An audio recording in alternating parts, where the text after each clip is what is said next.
오늘 우리 교신 하나님의 말씀을 함께 보십니다. 구약성경 레위기 23장 33절부터 36절, 42절부터 44절까지의 말씀입니다.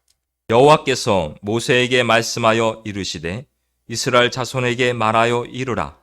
일곱째 달 15째 날은 초막절이니 여호와를 위하여 이레 동안 지킬 것이라. 첫날에는 성회로 모일지니 너희는 아무 노동도 하지 말지며 이레 동안에 너희는 여호와께 화제를 드릴 것이요 여덟째 날에도 너희는 성회로 모여서 여호와께 화제를 드릴지니 이는 거룩한 대회라. 너희는 어떤 노동도 하지 말지니라. 아멘. 42절부터 44절까지 말씀입니다. 너희는 이레 동안 초막에 거주하되 이스라엘에서 난 자는 다 초막에 거주할지니 이는 내가 이스라엘 자손을 애굽 땅에서 인도하여 내던 때에 초막에 거주하게 한 줄을 너희 대대로 알게 함이니라. 나는 너희의 하나님 여호와이니라.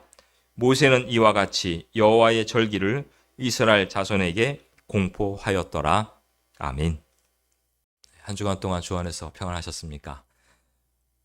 오늘 말씀은 우리 레위기서에 있는 말씀 가운데서 초막절에 대한 이야기죠. 레위기 23장에는 이스라엘의 대표적인 절기가 기록되어져 있습니다. 그 가운데서 우리가 보통 이스라엘의 가장 큰 절기, 세 절기를 말한다 그러면 유월절, 그리고 맥추절, 그리고 초막절, 이렇게 세 가지를 하나님께서 이스라엘 백성들에게 지키라고 하신 대표적인 절기라고 우리가 말할 수 있습니다. 좀 우리가 간단하게 설명을 드린다면 유월절 같은 경우는 이스라엘 백성들이 400년 동안의 애굽에서의 종살이에서 해방을 얻게 된 하나님의 강권적인 역사로 모세를 통해서 그 애굽의 바로 왕으로부터 그 압제로부터 그들이 자유함을 얻은 것을 기념하고, 그래서 그 애굽 땅에서 탈출해서 나온 출애굽의 의미를 가지고서 구원의 의미를 함께 그들이 하나님 앞에 감사를 드리며 지키는 절기. 그래서 그때가 우리가 유월절이라고 하죠. 또 다른 이름으로는 무교절이라고도 합니다. 그래서 누룩이 없는 빵을 가지고서 그것을 먹고 무교병을 가지고서 그들이 광야로 나가서 지냈기 때문에 무교절이라는 표현을 쓰기도 하죠. 두 번째 유대인들의 가장 큰 절기는 맥추절 또는 칠칠절 또는 오순절. 우리가 보통 알고 있기는 농사를 짓고 제일 처음 익은 열매의 수확을 가지고 하나님께 감사의 제사를 드린 그러한 의미로서 많이 대부분 알고 있습니다. 그래서 우리나라의 맥추감사절과 같이 연결해서 우리가 많이들 알고 있죠. 그런데 또 다른 의미로는 우리가 오순절이라고 해서, 우리가 신약에서는 성령이 강림하신 그 절기가 그때 오순절 아닙니까? 근데 구약에서도 이 오순절, 곧 맥추절의 의미는 모세와 이스라엘 백성이 시내산에서 하나님의 계명, 하나님의 말씀을 받은 것을 기념하는 절기로 바로 이 오순절을 지키고 있습니다. 그래서 구약에서는 하나님의 계명을 받은 의미로서의 오순절의 의미가 있고, 또 신약에서는 하나님의 성령을 체험하게 된 그런 절기가 오순절이었기 때문에 아주 하나님의 말씀과 또 하나님의 은혜와 깊은 관계를 갖고 있는 것이 바로 맥추절, 오순절입니다. 그리고 오늘 함께 말씀을 나눈 우리가 초막절 또는 장막절, 또 다른 말로는 수장절이라고도 합니다. 초막, 장막이라는 말은 쉽게 해서 우리가 텐트죠. 광야에서 이스라엘 백성들이 나와서 살아가는데 그들은 금방 가나안 땅에 들어갈 수 있으리라고 기대했겠죠. 그렇지만 우리가 잘 아는 대로 광야의 생활은 길었습니다. 그들이 가는 거리는 40년이라는 세월이 한 세대가 다 걸려서야 가나안 땅에 갈 수가 있었습니다. 거기에는 많은 의미가 있고 또 하나님의 섭리가 있습니다만, 그런 가운데서 하나님께서 이스라엘 백성들이 광야에 살아갈 때 그들은 늘 천막을 치고 낮에는 구름 기둥으로 밤에는 불 기둥으로 하나님께서 인도하시는 대로 가다가 하나님 멈추면 멈추고 또 가라 하면 가는 그들의 그러한 여정이 40년 동안 진행되었습니다. 그 광야 생활 속에서 하나님께서 그들을 먹이시고 만나와 메추라기로 먹이시고 또 수많은 주변의 그런 환경과 어려움 속에서 그들을 지키시고 보호하신 것을 그들이 기억하고 기념하라고 바로 초막절을 지키는 것입니다. 그래서 이스라엘 백성들은 초막절이 되면 광야로 나가서 초막을 짓고 정말 일주일 동안 그 절기를 지키는 사람들도 있고 광야까지 나가기 어려운 사람들은 자기 집 문 앞에다가 텐트를 쳐놓고 정말 일주일 동안 거기서 생활을 합니다. 그래서 그 자녀들과 함께 같이 그 생활을 하면서 하나님께서 이스라엘 백성을 어떻게 인도했는지 이끌었는지 그리고 어떻게 보호하시고 지키시고 먹을 것을 입을 것을 허락해 주셨는지 그것을 그들이 삶으로 느끼고 체험하도록 해주는 것이죠. 이렇게 하나님께서는 새 절기를 통해서 이스라엘 백성들에게 분명히 가르치고자 하신 영적인 의미가 있었다는 것이죠.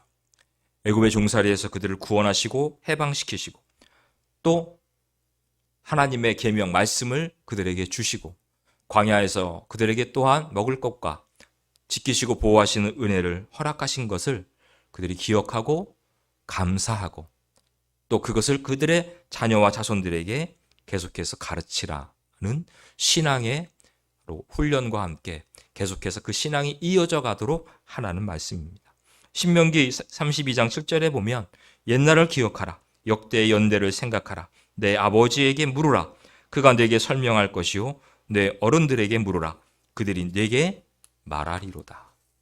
그렇게 대대로 그들의 신앙을 그들이 어떻게 하나님의 은혜로 구원을 받았고 말씀을 받았고 또 그 척박한 땅에서 살아가서 여기까지 이르게 되고 오게 되었는지를 그들은 계속해서 가르치고 이어져 갔던 것이죠. 그때 그것을 할 수 있는 가장 좋은 기회, 좋은 때가 언제였느냐? 바로 이러한 이스라엘의 절기 때였다라는 것입니다. 시편 50편 23절에 보면 감사로 제사를 드리는 자가 나를 영화롭게 하나니 그의 행위를 옳게 하는 자에게 내가 하나님의 구원을 보이리라. 이 절기 때 그들이 했던 가장 중요한 행위는 뭐냐면 하나님 앞에 감사로 제사를 드렸다는 것이죠. 감사의 예배를 하나님 앞에 드림으로 하나님을 영화롭게 할 때에 거기에 참석한 모든 사람들이 하나님의 구원을 체험하게 되었다는 것입니다. 곧 부모의 신앙, 조상의 신앙이 나의 신앙, 그리고 후손들의 신앙으로 이어져 내려갔다라는 것입니다.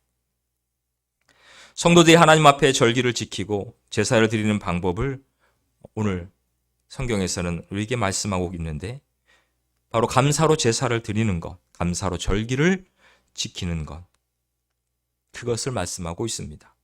그런데 우리가 왜 여호와 하나님께 감사의 제사, 감사의 절기를 지켜야 하는가?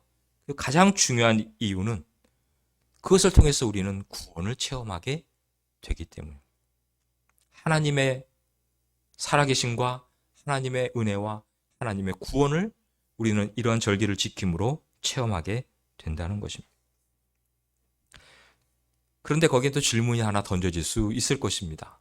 그 질문은 뭐냐면 우리 삶의 문제는 그 기간 동안에 우리에게 감사한 일만 있었냐는 거죠. 어려운 일도 있고 고난도 겪었다는 것입니다. 이스라엘 백성이 애굽에서 나왔을 때 너무너무 기뻐 뛰며 즐거워했지만 그들에게는 좋은 일만 있었습니까? 감사한 일만 있었습니까?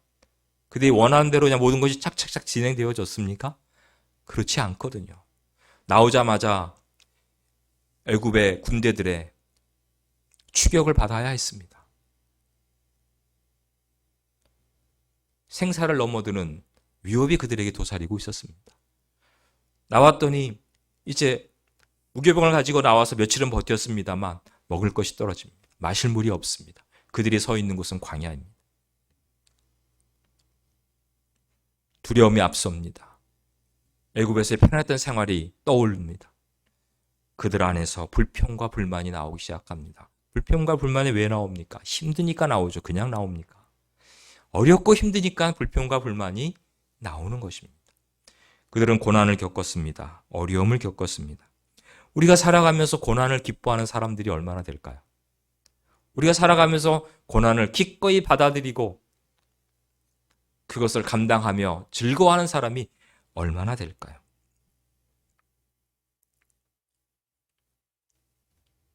참 쉽지 않은 이야기입니다. 그럼에도 불구하고 하나님께서는 왜 사랑하는 그의 백성들에게, 사랑하는 그의 자녀, 하나님의 자녀인 저와 여러분들에게 고난과 역경을 허락하실까? 그리고 그런 고난과 역경 가운데서도 하나님 앞에 감사의 제사, 감사의 예배를 드리라고 말씀하고 계시는 것일까요? 여기에는 또 다른 유익이 있기 때문에 그렇습니다. 고난과 역경 속에서 우리는 또 다른 유익을 얻기 때문에 하나님께서는 그 가운데서도 우리에게 감사의 제사를 드리고 절기를 지키라고 말씀하시는 것입니다. 시편 119편 67절을 보면 고난 당하기 전에는 내가 그릇 행하였더니 이제는 주의 말씀을 지키나이다. 고난과 역경이 있기 전에는 내가 내 마음대로, 내 뜻대로, 내가 하고 싶은 대로 살아가려고 했는데 이스라엘 백성들이 사실 그랬거든요. 가나안 땅에 들어가자마자 그들이 모든 것들이 안주하고 편안해지니까 하나님만 바라보고 하나님만 의지하다가 그들에게 풍요로 줄 수 있는 여러 신들에게 그들은 기웃기웃거리기 시작했고, 핑계는 하나님도 믿고 다른 신도 믿겠다라고 말하지, 의지하겠다고 말하지만 결국은 다 그들의 마음이 풍요를 갖다 준다는 신들에게로 그들의 삶이, 그들의 믿음이 흔들려 버렸습니다. 오히려 고난 가운데서 하나님의 말씀을 찾고 되돌아가는 역사는 우리는 성경에서 수없이 많이 보게 됩니다. 요시야 왕의 개혁, 보통 구약의 종교개혁이라고 우리가 표현하는 그 개혁은 이스라엘 백성들이 수없이 많은 찬탈과 어려움을 당한 가운데서 다시 성전에 있던 하나님의 말씀을 찾아내서 그 말씀을 백성들이 읽으면서 그들이 다시 하나님의 말씀을 지켜 행하기로 결단하면서 회복되어지기 시작했던 것을 우리는 기억합니다. 우린 자녀들을 키우면서 아이들의 병치레를 보며 마음이 굉장히 아프고, 특히 아이들이 심하게 아플 때는 내가 대신 아플 수만 있다면 대신 아파주고 싶은 마음이 들 때가 있습니다. 얼마나 어린 것이 힘들고 또 무섭고 두려울까. 그런데 아이들이 그러한 어려운 과정을, 그런 병치레를 잘 이겨내고 나면 오히려 더 아이들이 부쩍 커 있는 모습, 몸이나 마음이나 아이들이 더 성숙해 있는 모습을 발견하게 됩니다. 그래서 예전에 어른들이 하는 말, 아이들이 아프고 나면 더 훌쩍 커버린다는 그 말을 그때서야 이해하게 되죠. 우리의 신앙이 성숙되는 과정도 비슷합니다. 우리가 어려움과 역경과 고난을 통해서, 사실 이 3년 동안 이어진 이 코로나 바이러스로 인해서 온 세계가 몸살을 앓고, 우리나라가 몸살을 앓고, 멀리 갈 거 없이 바로 우리 교회가, 내 가정이, 내가 가지고 있는 직장, 늘 불안하고 어려운 가운데 있는 것이 현실 아닙니까? 그러나 그러한 역경과 고난은 오히려 세상 가운데서 우리가 믿음으로 살게 하시는 하나님의 섭리, 고난을 통하여 세상의 환경을 이해하고 오히려 그 가운데서 우리가 영육간에 강건해지고 하나님께서 우리에게 보여주신 하나님의 나라와 미래를 준비할 수 있는 그런 축복의 통로인 것을 믿으시기 바랍니다. 하나님께서는 우리가 오히려 이런 고난과 역경을 통해서 강한 영성을 갖기를 원하고 이 땅의 성도로서 세상의 소금과 빛으로 살아가도록 하기 위해서 하나님께서는 이 과정 속에서도 우리의 믿음의 사람들을 붙들고 계시다는 사실을 기억하시기를 바랍니다. 그러므로 우리가 고난과 역경을 기꺼이, 내가 일부러 자원해서만 내가 받아들이겠다, 맞이하겠다, 그렇게 쉽게 말할 수는 없지만 우리에게 주어지는 고난과 역경에 대해서 하나님께 오히려 감사를 드리고 감사의 예배와 제사를 드리고 절기를 지킬 수 있는 믿음의 성도들이 되시기를 주의 이름으로 부탁을 드립니다. 만약에 학생들에게 시험이 없다면 공부할 만하다고 생각할지 모릅니다. 이제 금방 수능이 있지 않습니까? 시험이 없으면 그러나 아이들이 성장이 없을 것입니다. 더딜 것입니다. 수능 시험이 없다면 아이들은 얼마나 좋을까, 또 부모들 입장에서도 얼마나 좋을까 생각할지 모르지만 그것을 통하여 그것을 준비하면서 아이들은 그 실력이 향상되는 것입니다. 시편 119편 71편에 이렇게 말씀하십니다. 고난당하는 것이 내게 유익이라. 이로 말미암아 내가 주의 율례들을 배우게 되었나이다. 욥기 23장 10절에서는 이렇게 말씀하십니다. 그러나 내가 가는 길을 그가 아시나니 그가 나를 단련하신 후에는 내가 순금같이 나오리라. 우리에게 주어지는 고난과 역경은 하나님께서 우리를 단련시키시는 풀무불과 같다는 것이죠. 그것을 거치고 나오면 우리는 좀 더 순전하게 그리고 더 단단해져서 나오게 될 것입니다. 그러므로 우리는 그 어떤 어려운 가운데서도 하나님 앞에 지키는 절기, 하나님 앞에 드리는 감사의 제사, 그것을 미룰 수 없고 포기할 수 없을 것입니다. 이스라엘 백성들이 그렇다면 어떻게 하나님께서 감사의 제사를 드리게 했는가? 오늘 우리는 어떻게 감사의 그러면 모습으로 하나님 앞에 나와야겠는가? 다음 주는 우리가 잘 아는 것처럼 우리나라에서 대표적으로 기독교인들이라면 물론 조금씩 바꿔서 교회별로 차이를 두는 교회들도 있습니다만 대부분 11월 셋째 주일은 추수감사 주일로 지킵니다. 또 다음 주일은 저희가 추수감사 주일을 지키는데 초막절하고 참 많이 비슷한 부분이 있기 때문에 여러분들에게 이 부분을 가지고서 함께 오늘 말씀을 미리 나누며 생각하고 또 준비하는 것이죠. 오늘 본문의 말씀을 보면 절기를 지키되 33절, 35절 말씀을 보면 성회로 모이라고 말씀하십니다. 성회로 모인다라는 것, 거룩한 회, 또 밑에 보면 거룩한 대회라고 표현하고 있습니다.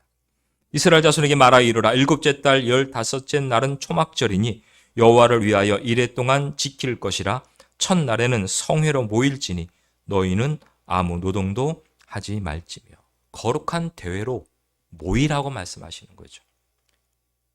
참 지금 모이기 힘든 시대에 우리는 살고 있습니다.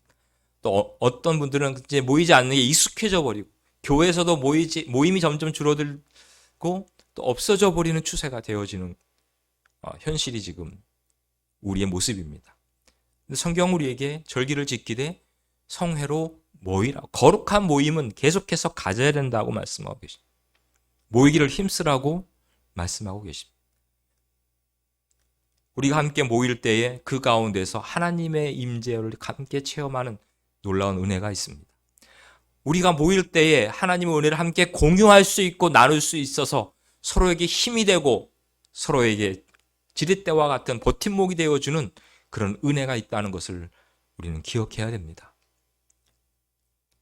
이번 추수감사절도 이 땅의 모든 교회들이 성회로 모이는 은혜가 있기를 간절히 소망합니다. 두 번째로는 성회로 모여서 곧 제사, 예배를 드리라고 말씀하십니다. 오늘 36절, 37절의 말씀을 보면 이레 동안에 너희는 여호와께 화제를 드릴 것이요 여덟째 날에도 너희는 성회로 모여서 여호와께 화제를 드릴지니 이는 거룩한 대회라. 너희는 어떤 노동도 하지 말지니라.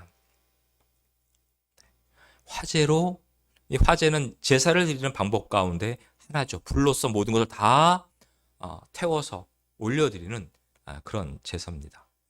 그래서 번제는 화제를 통해서 드리게 되죠. 하나님 앞에 드리는 그 제사의 방법까지도 구체적으로 말씀하고 계시는 것입니다. 우리가 왜 모입니까? 하나님 앞에 예배 드리기 위해서 모입니다. 예배는 계속해서 이어져야 됩니다. 계속해서 하나님 앞에 드려져야 됩니다. 그런데 우리가 잘 아는 것처럼 그 제사에는 항상 제물이 같이 함께 따릅니다. 오늘 성경에도 보면 거기에 대한 제물에 대한 부분들도 나와 있습니다. 그래서 그들이 하나님 앞에 드리는 그 제물, 구분하고 있는 것이 있습니다. 뭐냐면 범사에 우리가 하나님 앞에 드리는 감사, 그리고 그 감사에 제물이 있는가 하면 이런 절기는 특별한 하나님 앞에 드리는 제사요, 특별한 하나님 앞에 드리는 제물이 필요하다는 것이죠. 그것을 구분하고 있다는 것입니다. 그래서 우리가 늘 범사 일상에서 하나님 앞에 감사하는 생활, 감사하는 훈련, 그거면 충분하지 않느냐? 그렇지 않다는 것이죠.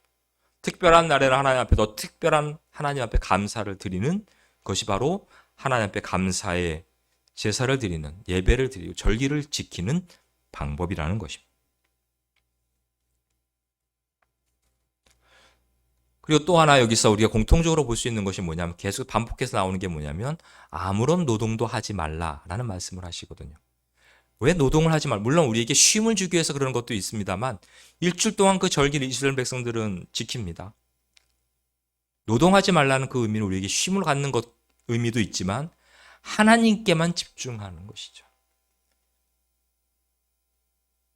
우리가 일을 하면요, 우리 생각이 거기에 가 있게 돼 있잖아요.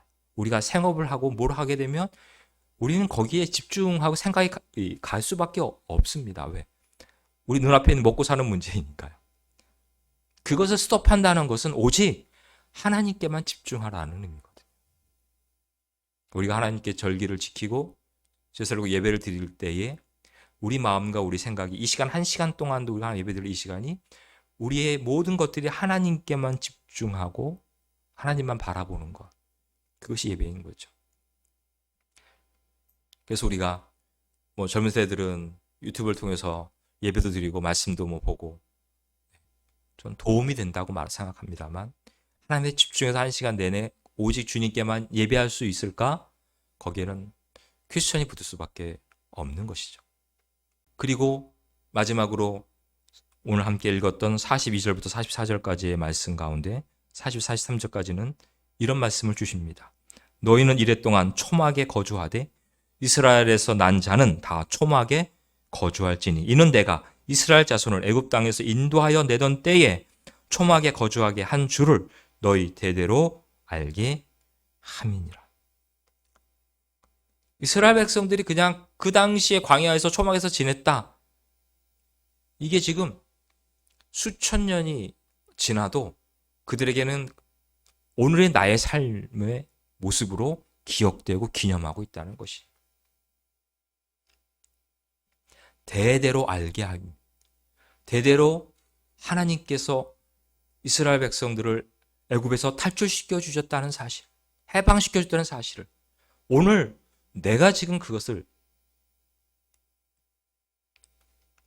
알게 하시고 깨닫게 하시는 것처럼 이스라엘 백성이 광야에서 그 척박한 땅에서 살아갈 때에 하나님께서 초막에 거하며 그들을 지키시고 보호하시고 먹고 살게 하셨다는 것을 오늘 수천 년이 지난 세대의 자녀들이 대대에 알게 하기 위해서. 2000년 전에 예수님께서 십자가에서 죽으신 그 사건이 오늘 나를 구원하기 위해서 하나님께 주신 은혜라는 사실을 내가 그리고 우리의 자녀들이 체험하기 위해서 우리는 절기를 지키는 것이고 예배를 드리는 것입니다. 오늘 우리 하나님 앞에 감사드리는 방법, 또 감사드릴 이유를 다시 한번 생각하면서 이 한 주간을 보내고 맞이하는 추수감사절은 우리의 심령에서부터 하나님 앞에 그러한 감사가 우리에게 어떠한 상황이고 어떠한 고난과 역경 가운데서도 감사하는 넘치게 하나님 앞에 드리는 예배와 절기가 되어지기를 주의 이름으로 간절히 축원을 드립니다.